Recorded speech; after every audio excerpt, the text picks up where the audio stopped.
In this movie, I'm going to be showing you our Professional Services module. This module is extremely useful to have. If, for example, the cost for an architect, structural engineer, surveyor, and so on needs to be included and allowed for in the quotation you are providing for your client. It's yet another example of Easy Price Pro ensuring nothing is forgotten and enabling you to create a thorough and accurate estimate. To begin, I need to bring the module into my pricing sheet, so I will click the letter P and select Professional Services. In the first column of this module, I have the names of the most common professional services I may wish to include in my quote, these being the NHBC, architect, surveyor, and structural engineer. The module provides the option to add other professional services that you may need, to include perhaps an interior designer. To add this, you can simply overtype the word Other, like I am doing. Now, I just need to enter into the red cells the cost of these professional services, and in the blue cell, the quantity for these payments.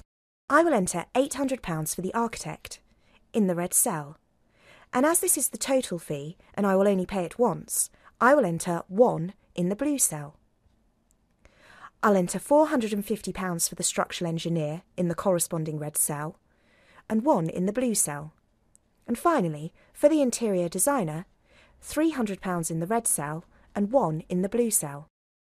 No calculations need to be made on the pricing sheet of this module for the plant, materials, hours or labour, as plant and materials will not be required, and these professional services will not need to be included in the work schedule for this job, as they won't actually use any construction time whilst the project is going on.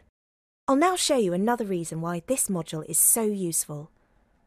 I'll click on Reports at the top of the screen and click on the Summary sheet.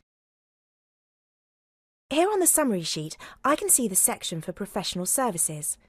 You will notice that it's highlighted in green. It is shown as just a total. Like on the pricing sheet, there are no plant, materials, labour or hours associated with them, so these areas are blank. If I now scroll down to the bottom of the pricing sheet, I will find the section where I can adjust the markups on all elements of my quotation. My statutory payments, which is another useful module in the Renovations and Alterations programme, and my professional fees are shown separately, and the title is highlighted the same green as the main professional services summary. This is why this module is so useful. I'm able to adjust the markup on these costs independently of my plant, materials, labour and PC sums. The markup is currently set at 15%. I will leave this as it is, but if you wish to increase or decrease this, you can do so by using the arrows here or by typing your percentage directly into the yellow cell. My professional services are priced and included in my quote. I'm sure you will agree, the Professional Services module is yet another example of Easy Price Pro ensuring nothing is forgotten and enabling you to create a thorough and accurate estimate.